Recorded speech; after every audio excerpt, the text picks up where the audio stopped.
अस्सलामुअलैकुम और एक बार फिर से आप तमाम लोगों को साइंस के लैब में खुश आमदीद। और आप सब लोगों का जो है इंतज़ार करने का बहुत बहुत शुक्रिया।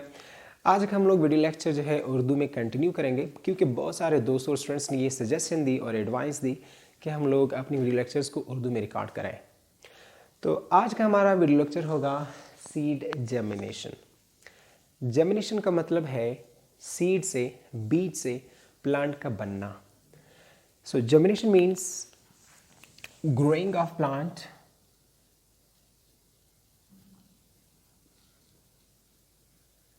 from seed।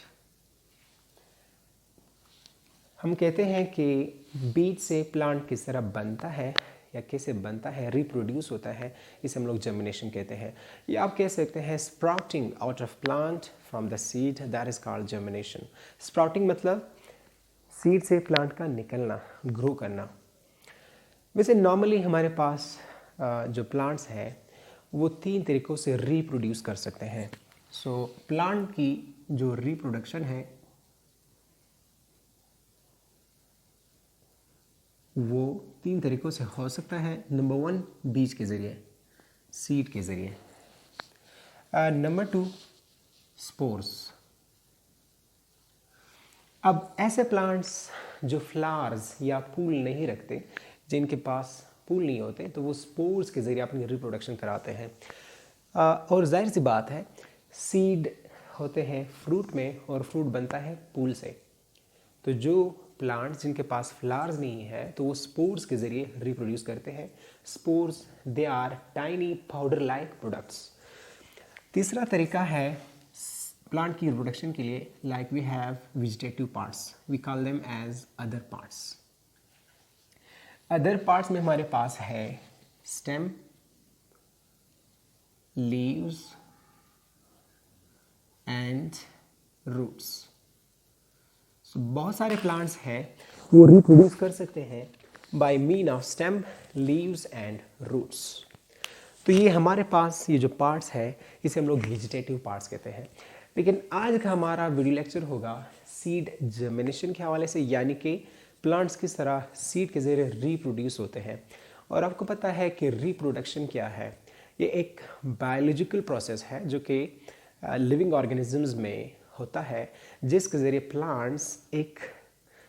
प्लांट्स या एनिमल्स हो वो नए प्लांट्स या एनिमल्स को बनाए या जो है वो प्रोड्यूस करे जो बिल्कुल हूबहू उन्हीं की तरह जो है दिखते हो। तो इसे हम लोग कहते हैं रिप्रोडक्शन। अच्छा, आपके पास अगर सीड्स है, बीज है, तमाम के तमाम बीज कभी भी प्लांट्स में जो है कन्वर्ट नहीं होंगे या उनसे जो है प्लांट्स जर्मिनेट नहीं होंगे जब तक कि ये 4 कंडीशंस पूरे न कर ले। यानी कि हमारे पास ये जो प्लांट्स की रिप्रोडक्शन है वो 4 कंडीशन से पास आउट होना पड़ेगा। Number 1, of course warmth is there, जो टेम्परेचर चाहिए उसे चाहिए प्लांट के लिए। और दूसरी चीज़ है वाटर, तीसरी चीज़ है एयर और फोर्थ वन सॉइल। वाटर को मुझे फर्स्ट नंबर पर रखना चाहिए। बहरहाल सीड को जर्मिनेट के लिए या सीड को जर्मिनेशन के लिए जो है वार्म भी चाहिए, वाटर, एयर और सॉइल।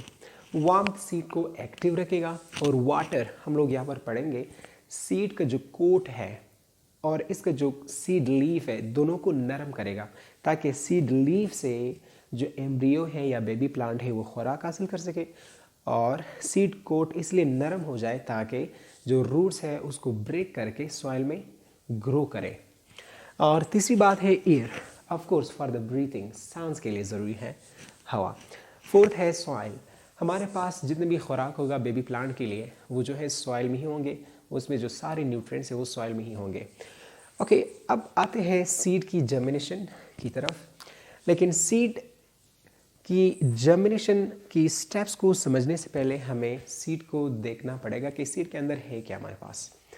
हम लोग बहुत सारे बीज खाते हैं बतौर खुराक। अगर हम लोग ग्लोबिया या हम लोग इसी तरह मकई है उसे ले लें और उसके बीज को स्टडी कर ले तो चंद एक ऐसे स्ट्रक्चर्स हमें नज़र आएंगे। सबसे पहले हमारे पास दिस इज़ बीन सीड, हमारे पास लोबिया है, बीन सीड। अगर इसे हम लोग पानी में रख करके फिर काफ़ी देर के बाद अगर हम लोग इसे खोल दें तो हमें ये स्ट्रक्चर्स नज़र आएंगे।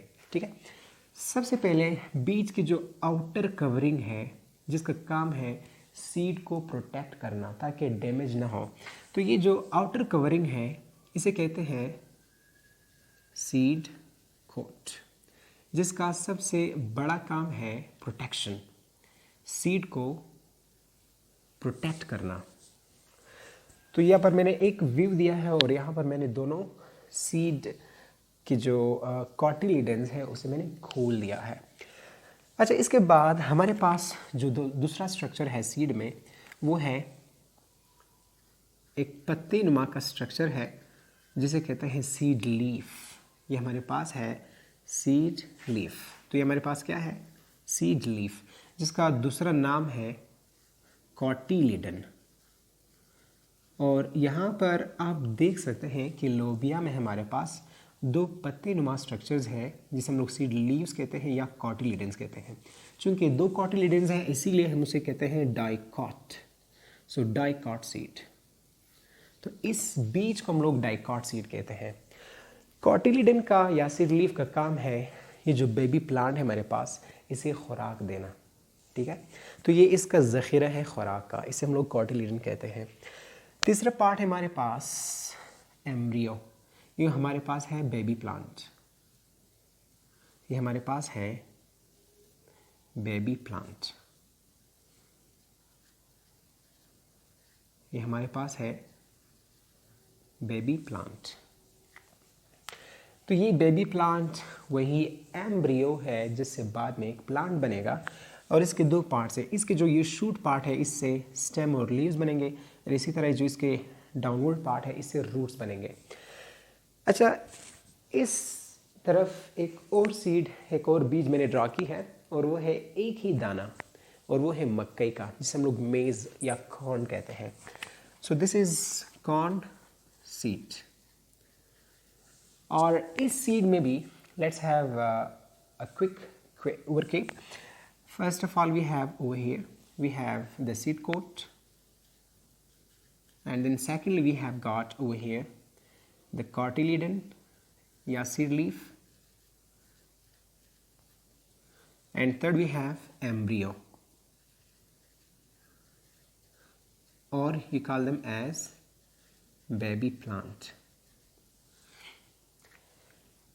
अच्छा, यहाँ पर एक और मैंने यहाँ पर ये सीड कॉर्न सीड जो है, ये जो मक्की का बीज है, इसमें एक ही कॉटिलिडन होता है, इसीलिए इसे हम लोग कहते हैं मोनोकॉट सीड, यानी कि इसमें। और याद रखना कॉर्न सीड या जो भी मोनोकॉट सीड्स है उसमें ज़्यादातर इसका जो ज़ख़ीरा होता है या जो इसका जो न्यूट्रिएंट्स है या इसका जो खुराक है वो शुगर्स पर मुश्तमिल होता है या जिसे हम लोग कहते हैं एंडोस्पर्म। तो इसमें सबसे बड़ा पार्ट खुराक को ज़ख़ीरा करने का वो है एंडोस्पर्म। इसीलिए मोनोकॉट सीड्स में जो कॉटिलिडन है वो कम होगा, लेकिन एंडोस्पर्म जो मेनली इसका मेन कंस्टिट्यूएंट शुगर है वो ज़्यादा मिलेगा आपको। तो ये रहा हमारे पास स्ट्रक्चर सीड का, जो हमारे पास सीड कोट है, दरमियान में अंदर जो है बेबी प्लांट है, और सीड कोट का काम है प्रोटेक्शन, बेबी प्लांट से नया प्लांट बनेगा बाद में। और हमारे पास सीड लीफ या कॉटिलिडन है, कॉटिलिडन का काम है बेबी प्लांट को खुराक देना। अच्छा, यह हमारे पास लेट सपोज ज़मीन में हमारे पास हम लोगों ने सीड रखा हुआ है और सीड से प्लांट का बनना, इसे हम लोग कहते हैं जर्मिनेशन। और ये जो है 5 स्टेप्स में होती है। हम लोग मेनली इसे 5 स्टेप्स में डिवाइड करते हैं। सबसे पहले सीड को हम लोगों ने ज़मीन में रखा, तो सबसे पहले इसका काम होगा अपनी सीड कोट को तोड़ना ताकि जो इसका रूट्स है वो सॉइल के अंदर ग्रो कर सके। तो ये सीड कोट को नरम होना चाहिए, इसके लिए हम लोग पानी देते हैं। तो पहले स्टेप में क्या होता है, हमारे पास रूट्स की जो है ग्रोथ होती है, शाखों की ग्रोथ होती है, जड़ की, आई एम सॉरी, रूट्स जड़, तो जड़ की जो है ग्रोथ होगी। नेक्स्ट स्टेप में रूट्स की ग्रोथ कंटिन्यू होगा, लेकिन इसमें जो बड़ा स्टेप है वो ये है कि इसके जो कॉटिलिडन्स पहले ज़मीन के अंदर थे वो ज़मीन के ऊपर आ जाएंगे, इसीलिए इसे कहते हैं अंदर से ग्राउंड के अंदर से ग्राउंड के ऊपर आना, इसे कहते हैं स्प्राउट। तो कॉटिलिडन्स क्या होंगे इस स्टेज में, कॉटिलिडन्स ऊपर आएंगे। सो cotyledons in the second step, cotyledons come out of ground. So cotyledons come out of the ground. अब नेक्स्ट स्टेप में cotyledons ऊपर आ चुके हैं और रूट्स और भी ग्रो कर रहे हैं फर्दर। तो इससे सबसे पहले जो पहला एम्ब्रियो या बेबी प्लांट अपीयर होगा, लीव्स अपीयर होंगे, उसे कहते हैं सीडलिंग। इसे हम लोग क्या कहते हैं, सीडलिंग, इसे कहते हैं सीडलिंग। तो थर्ड स्टेप में हमारे पास क्या निकल आएगा, सीडलिंग। सीडलिंग का मतलब है baby plant. Okay, fourth stage में रूट्स मज़ीद ग्रो करेंगे, लेकिन इस स्टेप में अगर आपको ये चीज़ नज़र आए वो है स्टेम। स्टेम काफ़ी सारा जो है वो इलोंगेट हो चुका है, बढ़ चुका है। इसे कहते हैं, इस स्टेप में पहला होगा स्टेम इलोंगेशन और साथ साथ लीव्स की डेवलपमेंट या लीव्स या पत्तों का बनना भी शुरू हो रहा है। सो लीव्स डेवलपमेंट इस स्टेज में डेवलपमेंट